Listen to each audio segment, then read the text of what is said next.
Les deux pigeons de Jean de La Fontaine. Deux pigeons s'aimaient d'amour tendre.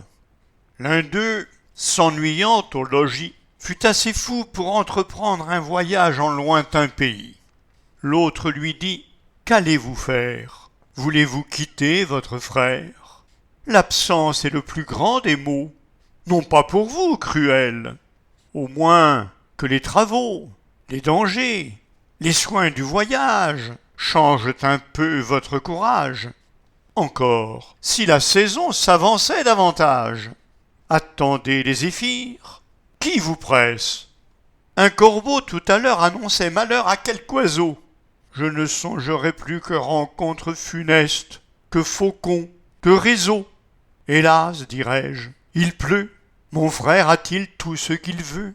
Bon souper, bon gîte et le reste.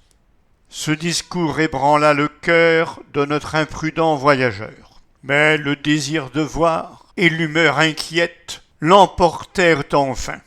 Il dit : « Ne pleurez point. 3 jours au plus rendront mon âme satisfaite.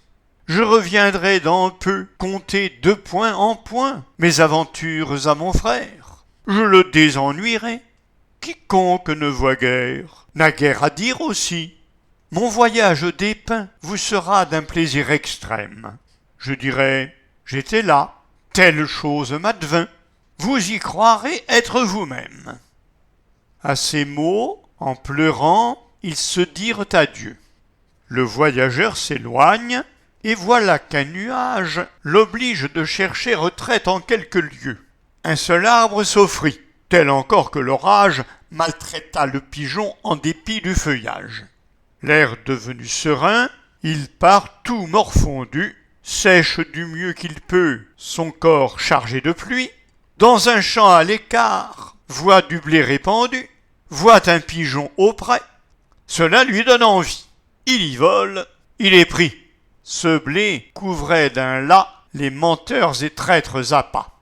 Le lacs était usé, si bien que de son aile, de ses pieds, de son bec, l'oiseau le rompt enfin. Quelque plume y périt, et le pis du destin fut qu'un certain vautour, à la serre cruelle, vit notre malheureux, qui, traînant la ficelle et les morceaux du lacs qu'il avait attrapés, semblait un forçat échappé. Le vautour s'en allait le lier, quand des nus font à son tour un aigle aux ailes étendues. Le pigeon profita du conflit des voleurs, s'envola, s'abattit auprès d'une masure, crut pour ce coup que ses malheurs finiraient par cette aventure. Mais un fripon d'enfant, cet âge est sans pitié, prit sa fronde et du coup tua plus d'à moitié la volatile malheureuse qui, maudissant sa curiosité, traînant l'aile et tirant le pied, demi-morte et demi-boiteuse, droit au logis s'en retourna. Que bien que mal elle arriva, sans autre aventure fâcheuse. Voilà nos gens rejoints, et je laisse à juger de combien de plaisir ils payèrent leur peine.